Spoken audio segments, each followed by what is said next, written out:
Welcome students to your first lecture on online video lecturing session this semester.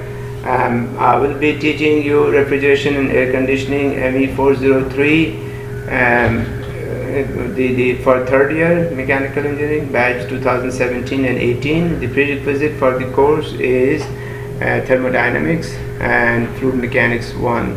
The textbook for the course, the CLO, there are 3 CLOs in this course.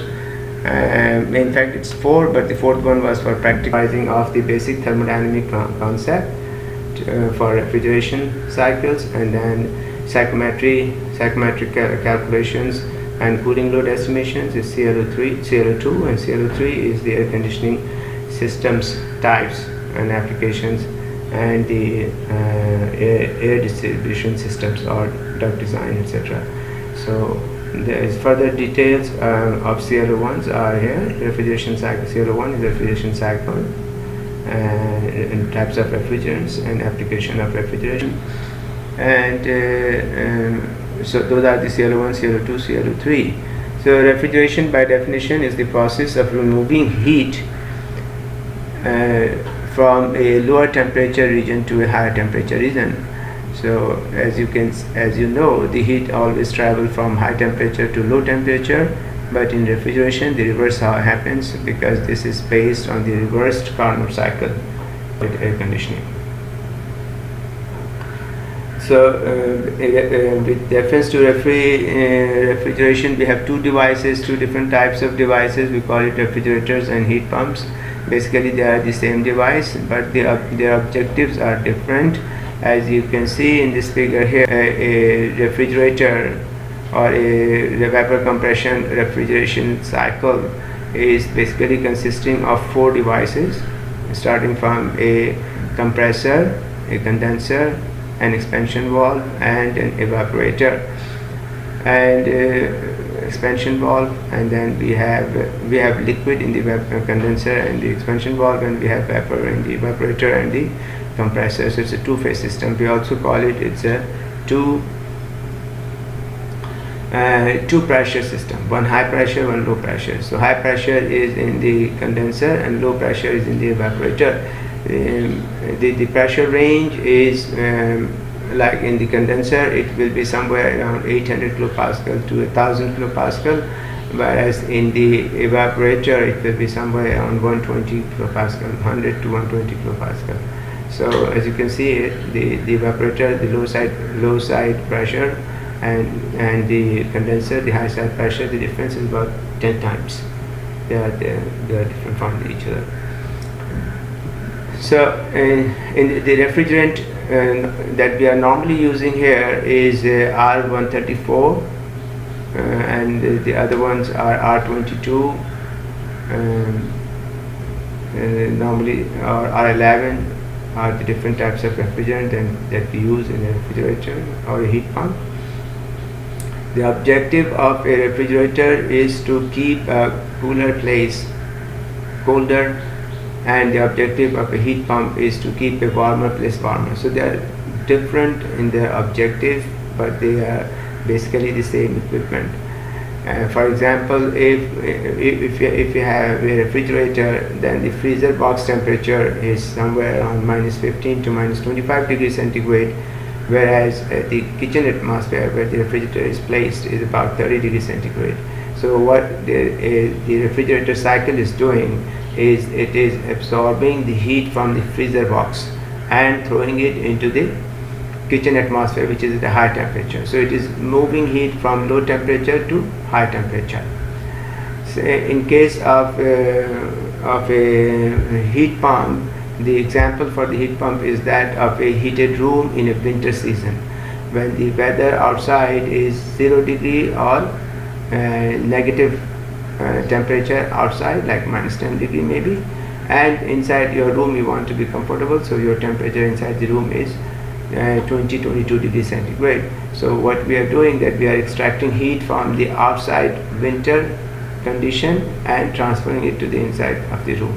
So again we are moving the heat in the opposite direction than it naturally does, but the objective is different. In case of a refrigerator, freezer box had to be kept cooler. In case of the winter season room, we want to keep the room cooler, so we are transferring heat in opposite direction. Basically, both refrigerator and heat pump are the same device. You can use your window AC air conditioner as a refrigerator, or as an air conditioner, or as a heat pump, both at the same time. When you use it in the right order, then it acts as air conditioner. A refrigerator is a cyclic device which transfers heat from a low temperature region to high temperature. The working fluid used in the refrigerator cycles are called refrigerants. QL is the amount of heat which is being removed from the low temperature surrounding, or from the low temperature medium, TL, and QH is the magnitude of heat that is rejected to the warm space at temperature TH, and W net in is the net amount of work required by the compressor. So this is the input energy that we have to supply in order to move heat from a low temperature to a high temperature medium. The efficiency of a refrigerator is expressed in terms of the coefficient of performance, denoted by COPR. COPR is somewhat similar to efficiency of a heat engine, but the difference is the efficiency of the heat engine can never be 1 or greater than 1, but in case of a refrigerator or a heat pump, the coefficient of performance can be greater than 1. That is why we don't use efficiency, the term efficiency, for the refrigerator or heat pump. We rather use coefficient of performance, COP. So by definition, COPR, that is coefficient of performance for a refrigerator, is desired output divided by the required input. The desired output here is, of course, to move heat from the freezer box to the kitchen atmosphere. So the amount of heat which will be removed from the freezer box is QL, from the low temperature medium, L denoting low temperature, divided by the work required by the compressor, W net in. And if you do energy balance for a closed system, you can prove that the net work is equal to QH minus QL. You must have done it in your thermodynamics course, so you can go and look it up. So QL divided by QH minus QL. Notice that COPHP is again desired output divided by the required input. Required input is still the same, that is the work required by the compressor, but the desired output is the QH. Now we want to transfer heat into the high temperature room, so QH. So COP of heat pump is equal to COPR plus 1, that is COP of heat pump will always be greater than COP of the refrigerator. Now, as I said in the beginning, the refrigerating system is basically based on the Carnot cycle, or we say Carnot reverse cycle. Carnot cycle we study for the heat engine, and then because we say it is comprising of two ideal adiabatic process and two isothermal process. So it's an ideal process, and ideal process can be reversed. So when we reverse it, the heat engine becomes a refrigerator cycle. So Carnot cycle is a completely reversible cycle operating between a constant temperature heat source and heat sink. So it's operating between the two temperature limit. One is the low temperature, we call it heat sink or heat sink, and the other one is the high temperature, we call it heat source. For the reversible process, as you can see in the diagram, this is the diagram between temperature and the entropy. So 1 to 2 is the isentropic compression, which is normally occurring in the compressor. 2 to 3 is the isothermal heat rejection in the condenser, and 3 to 4 is the isentropic expansion process in the expansion valve. This is an ideal situation. We are discussing Carnot cycle here. So in Carnot cycle 3 to 4, the expansion process is an isentropic process, ideal process. Okay, and then 4 to 1 is the isothermal heat addition in the evaporator. So that's the complete cycle for Carnot refrigeration. So by definition, because it is an ideal cycle, so ideal cycle means it is a reversible one. So the amount of heat transferred to the system, and if the same amount of heat transferred back from the system will become in the same state without any traces of any change, because it's an ideal process.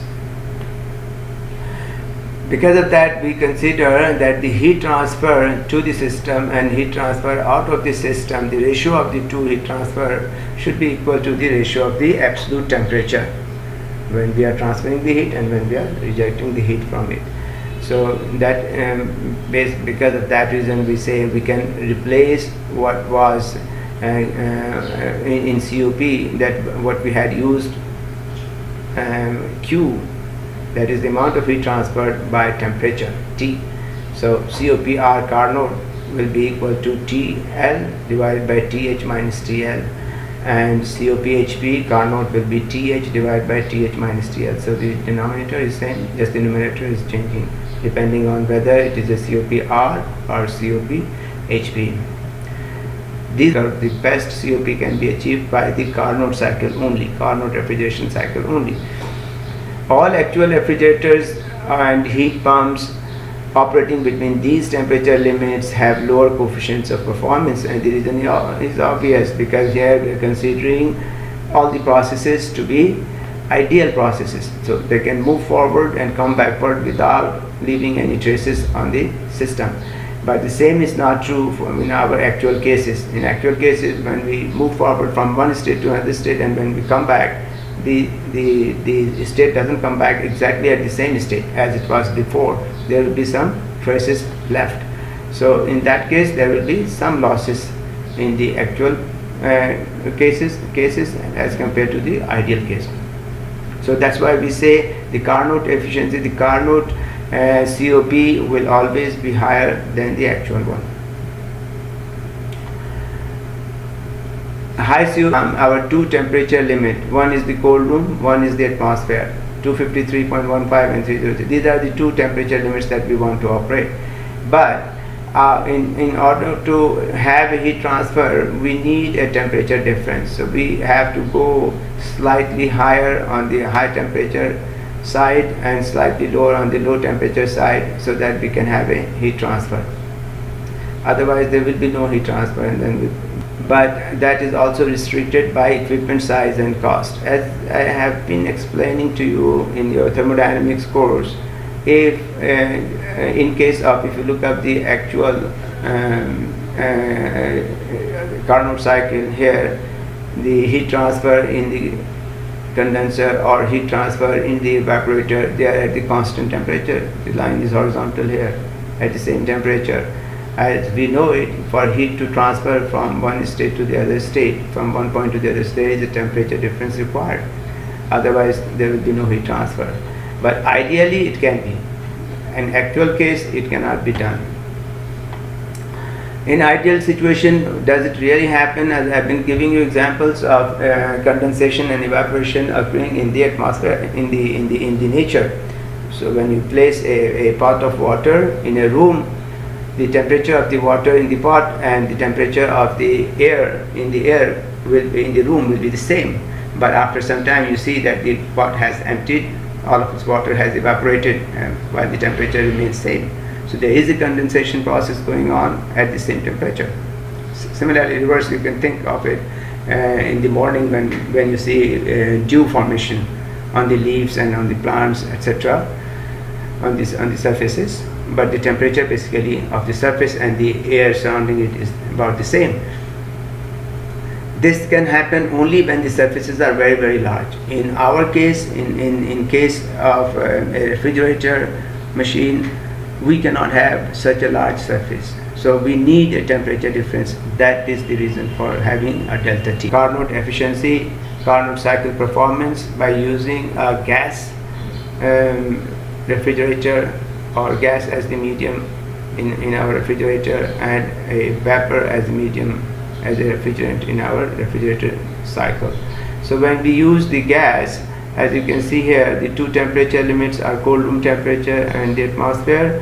If you are using the gas, the gas has to be compressed or heated up slightly above the atmosphere temperature, and then it will be cooled back to the atmospheric temperature. So this X amount of energy is the extra amount of energy which is needed. Similarly, so the efficiency will be dropping here. Similarly, when we are cooling it down, it has to cool below the cold room temperature so that it can absorb some heat from the cold room and then come back to state 1, come back to the cold room temperature. Okay, so this Y area will be another loss temperature limit.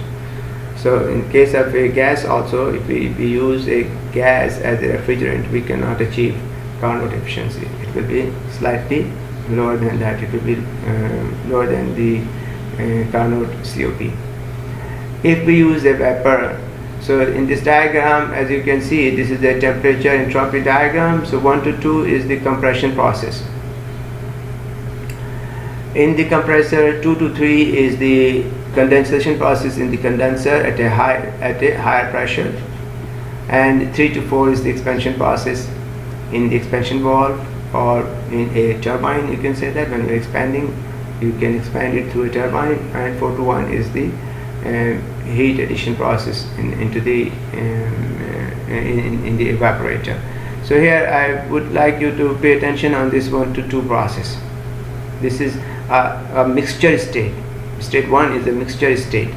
Here we have refrigerant vapor and refrigerant liquid, both saturated vapor and saturated liquid, and we are sending it to a compressor. As we know, compressor can only handle gas medium, it cannot handle liquid medium. If we let the liquid go into the compressor, it will make it inefficient.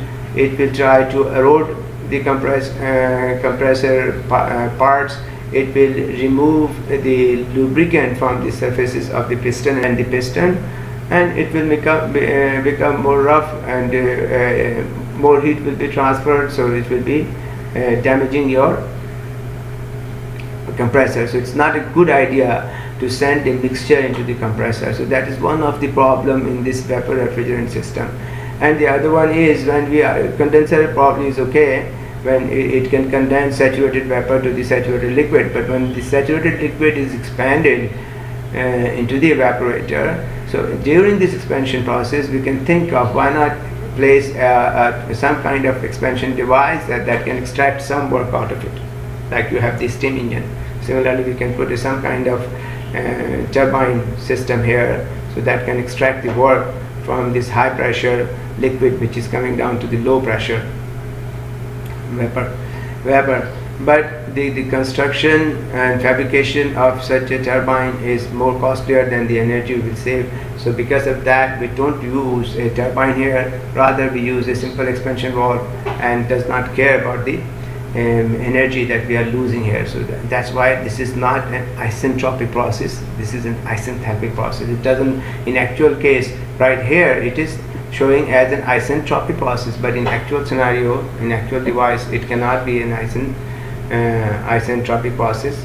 It will be a irreversible process. There will be irreversibility in it, and it becomes a isenthalpic process. So if you look at the theoretically possible, but actually it is not possible. Wet compression can damage the compressor, so dry compression is required. Now about between process 3 to 4, the economics of the power device, which essentially leads to an isenthalpic expansion process. Again, the stress is an isenthalpic. It is not an isentropic process, it is an isenthalpic process. So this is an actual refrigerator consisting of the 4 familiar components of any refrigerating system, any vapor compression system, that is a compressor, a condenser, an expansion valve, and an evaporator. So process 1 to 2 for a standard is isothermal addition of heat at constant pressure. So you can see the TS diagram and the pH diagram here. We have put the diagrams here. So if you compare the two diagrams, you will see the difference between two lines. basically two lines. You can see clearly the difference, the process 1 to 2 and the process 3 to 4. If you look it up, process 1 to 2 in TS diagram, it is a straight vertical line. This is the compression process, and we consider it to be an ideal process. So it's an isentropic compression process, so to get a vertical line. But here in the pH diagram, the constant entropy line is a curve like this one. So this 1 to 2 is become a slanted line here. The second difference is process 3 to 4. 3 to 4 is not an isentropic process, so in TS diagram it is kind of slanted. That is, the entropy is increasing. It's an irreversible process, so entropy will increase 3 to 4. But if you look it up in the pH diagram, enthalpy remains same. Enthalpy is constant. It's an isenthalpic process. So 3 to 4 is a vertical line here. So H3 is equal to H4. We will be using it more often than not. So you should always remember, as solving any cyclic problems, as you may know, you may have noticed, you have been told in your earlier courses that the basic purpose of solving any numerical for a cyclic device is to find out the enthalpy value. Let's move on. Comparison with the Carnot refrigeration cycle. The standard vapor compression refrigeration cycle introduces irreversibilities due to non-isothermal heat rejection. So that is this one. It is not at a constant temperature, process 2 to 3, and process 2 to 3 basically is not an isothermal process anymore.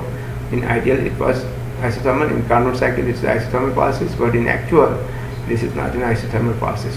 As you can see, it will go from 2 to 2 dash and then to 2 dash to 3 at temperature Tc. And then isenthalpic throttling process 3 to 4. 3 to 4 is no longer an ideal process. In Carnot cycle this is an ideal process, so it's a vertical line, but in actual it is a slanted. 3 to 4, the entropy has increased. So we have lost this much amount of energy because of that. So that's why the efficiency or the COP of the actual will always be less than the COP of the Carnot cycle. Consequently, the cooling effect reduces and the work input increases, thus reducing the system's COP. Work will increase because of this increase. The A1 is the increase in the compressor work. Actually, in Carnot cycle, it's just a vertical line from here to here, and then it goes here like a. So this is the amount of heat or extra amount of energy that will be required, and here you will be losing extra amount of energy because the process is not ideal process. So this is shaded area and this hatched area, A1 and A2, these are the losses in actual cycle as compared to the Carnot cycle. Okay, so moving on. Refrigeration effect is H1 minus H4 from the diagram. As you can know, what is the refrigeration effect, what is the cooling produced, that is H1 minus H4. And if we multiply it with the mass flow rate m dot, we can find out the total refrigerating capacity. M dot is the mass flow rate, m dot into H1 minus H4. And COPR for the refrigerator is a rate of heat transfer QL divided by rate of heat transfer QH minus rate of heat transfer QL. So m dot and m dot, because we say it's a steady flow process, so the amount of mass flowing through the entire refrigerating circuit is same, so m dot and m dot will cancel out, and we will have H1 minus H4 divided by H2 minus H1. The power in kilowatt per kilowatt of refrigeration is the inverse of COPR. This is just a formula, you have to remember it. And refrigerating efficiency is COPR divided by COPR of the Carnot. If we know the two temperature, the low temperature and the high temperature.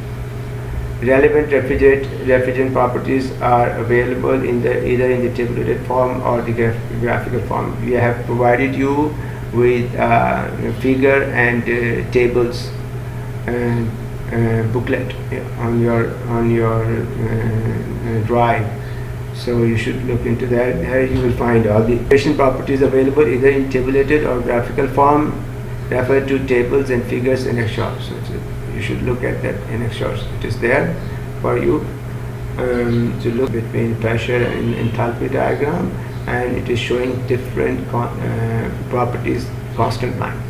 So you can see the entropy constant line is curved line like this one, and V constant is the line like this one. So when you look at these charts, you should be able to figure out these lines, which lines is showing what. Okay. This is the saturation line, this is the saturated liquid line, this is the saturated vapor line, okay, and this is the constant temperature. This is what is the difference between the actual vapor compression cycle and the ideal one.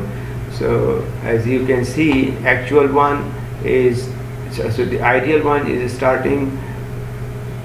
Ideal one is basically the dash line one.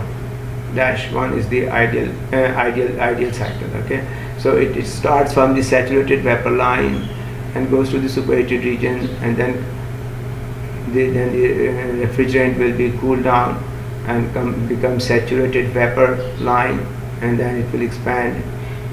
Okay, so that's the actual constant enthalpy process. That's the ideal one. In actuality, when we will have some superheating before your vapor enters into the compressor or at the compressor inlet, we will have some superheating, not exactly at saturated vapor line, but it will be slightly into the superheated region. So that will be one difference. And when you are cooling in the condenser, we may get some subcooling done also. So it will not be saturated liquid that we will get it, but we will get slightly subcooled liquid. This happens because of some modification also we make in the refrigerating cycle. We place a heat exchanger here also. So heat exchanger, so that we can take advantage of the coolingness which this saturated refrigerant will still have, and we want to cool down further this saturated liquid so that our efficiency can increase, so that the refrigerating capacity can increase. So for that purpose we also deploy a heat exchanger between these 2 points, between the liquid coming out from the condenser and the liquid going out from the evaporator. We transfer heat between the two. So as a result of that, we get a slightly heated superheated region at the inlet of the compressor and slightly subcooled liquid at the outlet of the condenser. So those are the in the evaporator and in the evaporator and in the condenser, we consider that the pressure will remain same, but due to the friction, due to other reasons, cycle differs. Additional effects include pressure drops across compressor suction and discharge valves, pressure drops and heat gains in the connecting piping system. So as you can see, as you can imagine, when any liquid, any fluid is traveling in a pipe, so after traveling certain distance, its pressure will drop. Why? Because of the hindrance produced by the surface of the pipe itself, and because of the viscosity of the fluid itself. So those two are the factors which will hinder the flow of the fluid inside the pipe. As a result, there should be a pressure drop. Same is true here. There will be a pressure drop, and we are showing you here what the pressure drop in the evaporator, in the condenser, in the piping system of the refrigerator. The pressure drop in the evaporator, in suction line and across the suction valve has a significant effect on system performance. It increases specific volume at suction, compression ratio and discharge temperature. All these effects lead to reduction possible. So this is an example problem. I want to go over it with you. This is a simple, straightforward problem. In this example, a plant using R134, that is the refrigerant, evaporates at 0 degree centigrade and condenses at 35 degree centigrade. The refrigeration capacity of the plant is 352 kilowatt. So this 4 to 1 H1 minus H4 multiplied by M is given as 352 kilowatt. and it operates on the ideal vapor compression cycle. Determine the following: the dryness fraction at the entry to the evaporator. So X4 we need to figure out here. Because we will know H3, because the temperature of the condenser is given, we can find out what is H3 from the table. So once we know H3, H4 is known. Once we know H4, we can find out what is the X value. So that's what we will be doing, the dryness fraction at the entry to the evaporator. The refrigeration effect, so that is this effect, H1 minus H4, the mass flow rate of the refrigerant, because we are already given the capacity, the refrigeration capacity 352, so we can figure out what is the mass flow rate from this H1 m dot H1 minus H4 is equal to 352, that is given, so we can find out what is m dot. The volumetric flow rate at the suction state, the compressor power, the rate of heat rejection at the condenser, and the COP of the plant and its refrigerating efficiency. So those are the things that we need to find out using different equations as we have discussed in the theory above. So H4 is equal to HF plus X Hg minus HF or HFG at 0 degrees centigrade. So H4 we will know from the table, from the property table of R134 in your handout. This is a copy from the same thing. Okay, so our pressure, our saturation temperature is given as 35 degrees centigrade. When you look at here, the temperature is either 35 and 36 degrees centigrade, and 35 is not available, so we have to take the average value. Either you interpolate or take the average value. So HF is 200 kilojoule per kilogram and Hg is 398.60. So these values I'm getting it from the same table, but not here, because here 0 degree is not shown. I think I might have 0 degree somewhere. This is the 0 degree there you go. At 0 degree centigrade, HF and Hg. So HF, there you go. HF and Hg. HF 200 and Hg 398 at 0 degree centigrade of the refrigerant. So from the same table you can see it right there. 0 degree centigrade, see HF and Hg. These are the two values. And this is the entropy at the entrance. Okay. So at T3 35 degrees centigrade, we are taking average of the pressure. If you look at these two pressures, so we are taking the average, taking the pressure like this. H3 is HF at 35 degrees centigrade. Again, we have to take average of 247.54 and 250.48. So we'll get 249.01. Alright, from the table. This is the table for R134 included in your handout. Okay, so you should look for the table for R134. You have a table and you have a graph also in it, which we call chart. So look at the table, you will see these two values there. Now H4 is equal to H3. Therefore, in this equation we know everything else. Okay, HF is basically H3.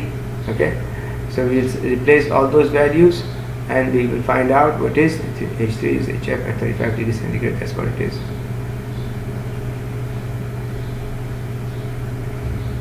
So when we replace it, we can find out what is the X value. So H1 is Hg at 0 degrees centigrade. At 0 degrees centigrade, H1 is Hg 398.60 right there. Refrigerating effect is H1 minus H4. So H1 minus H4 will get you 149.59 kilojoules per kilogram. Alright. Refrigerating capacity QL is equal to m dot H1 minus H4. QL is given as 352 in your question, so we can find out what is the mass flow rate. So mass flow rate is 2.353 kilogram per second. D is the suction is inlet to compressor, that is state 1. where V1, what is D? We need to find out. We need to find out the volumetric flow rate at the section state. So at this state, what is the volume flow rate? V. So at the section state 1, V is equal to Vg. It's a saturated vapor at 0 degree centigrade. Is that right? Yeah, this is the evaporator, so 0 degree centigrade. The evaporator is at 0 degree centigrade. So 0 degree centigrade. At 0 degree centigrade, Vg is, I haven't shown it here, but you can see in the same table, the value is 0.06931 meter cube per kilogram. So volume flow rate V dot is V1 multiplied by m dot. M dot we already figured out. So V dot, the volumetric flow rate at the inlet of the compressor, is 0.1631 meter cube per second. Now find out E. What is E? E is the compressor power. How much power required by the compressor? So that is H2 minus H1 is the amount of energy required by the compressor multiplied by the m dot, the mass flow rate. So that will give you the compressor power. So how to find out H1 and H2? H1 is fairly easy. You can say saturated condition. You can look it up, the saturated vapor from the table, and take that value at 0 degree centigrade, saturated vapor at 0 degree centigrade, which is 398. So we know that one. But H2 is in the superheated region. So how we will find out H2? For isentropic compression, S2 is equal to S1 is equal to Sg at 0 degree centigrade. So we know that because it is an isentropic process, so the entropy of point 1 is equal to entropy at point 2. We want to find out what is the enthalpy at point 2. We will find out what is the entropy at point 1, and we'll say, okay, the same is the entropy at point 2. And then we will use that one and the temperature that we know here, 35 degrees centigrade, to find out what is the enthalpy. So that's the idea. So, and here you go. What we are doing here is we figure out, we know the entropy now is this much. P2 is equal to P3, 0.88724. P3 is at 35 degrees centigrade. We didn't have 35, so we took the average, so 0.88274 here. That's it. That's the one we are using here, 0.88274. The values in superheated table are higher or lower pressures. So if you look up the superheated table, we will not find this pressure there. The pressure is either higher or lower. So we need to do interpolation. So we have in the table, we have a pressure of 1 megapascal or 0.8 megapascal, and we have to interpolate between these two to figure out what is the value at 0.88. So we will be doing double interpolation, and the arrow is showing the value that we are going to use. This is the entropy. Our main entropy is this one, so this will be in the middle of these two. This one will be middle in these two, and then we will be using these enthalpy values at these two pressure, and then find out what is these enthalpy values at this pressure. Okay, here you go. Here is the idea. First interpolation at state at P pressure 1 megapascal, and the second one at pressure 0.8 megapascal. So from the table we look it up, but for 1 megapascal the value is the entropy value is this much and this much, and then we have this value for which we don't know the enthalpy, and then we have 1.74 at 1 megapascal. We are looking at the entropy value of 1.71, 1.74. These two values are in the table, so we've copied enthalpy there, and this value is where this is the entropy value that we have. We want to figure out what is the enthalpy at this one, so this X amount will be interpolated, so we can find out that this will be by doing the interpolation we'll get this value as 424.19. Similarly for 0.8 megapascal, look at the table, so find out the entropy before and after our given entropy and the corresponding enthalpies, and then find out what is using the interpolation formula, find out what is the enthalpy here. Okay. So now we know the values at 1 and 0.8. We want to find out the value at 0.88724 in our pressure. So we entropy value and enthalpy value at 1 and 8 are copied here. And then at this one we know the entropy is this much, enthalpy we need to figure out. So the enthalpy we figure it out again using the entropy formula. So we will find out here that H2 is equal to 421.54. Okay, and then once we know what is H2, we can find out what is the compressor work. So compressor work will be 54. Again, what is the entropy equations? As I've been telling you, you can use the slope method or the other methods that we have discussed of finding out of doing interpolation, linear interpolation. So I hope you remember. If don't, then please look and go back to your thermodynamics course and look up there how to do the interpolation, formula for the interpolation. Okay. If you still don't know, I can still help you with that. I will provide you some material on that, or your same slide that I have been using it for thermodynamics. I'll provide it to you. You can see it. Again, moving on. So that is alternatively, if you don't want to do interpolation, you have to use the chart to find out what is the H2. So how to use the chart? Here's the diagram. Here's the chart for R134. So here we know that our given entropy, the entropy that we know is 1.72. So this blue line I have drawn approximately at 1.72, and then I have one pressure at 0 degree and one pressure at 35 degree. This is the evaporator line. The red one is the evaporator line, and the green line is the condenser line. These are the two pressure lines. Okay, close to the two temperatures. If you can see that. All right. So this is the condenser line. So the constant entropy will cross your condenser pressure. Wherever it crosses your condenser pressure, that is your point 2. We want to find out what is the entropy at that point, or what is the enthalpy at that point. So this entropy line is going from here, and it is crossing your condenser temperature, condenser pressure line right here. So we look up what is the enthalpy here. So it is between 400 and 450, and you see the number of lines here. You divide it equally, and then you figure out how much the value will be here. So it will be somewhere around 420, 425. It looks like in the center, but it is slightly less than that. So that's how you can use the chart to figure out. So we have taken H2 as 421. It's approximately right. So you can either do the double interpolation, or you can use the chart to figure that out. Okay. Read the value H2 from the chart.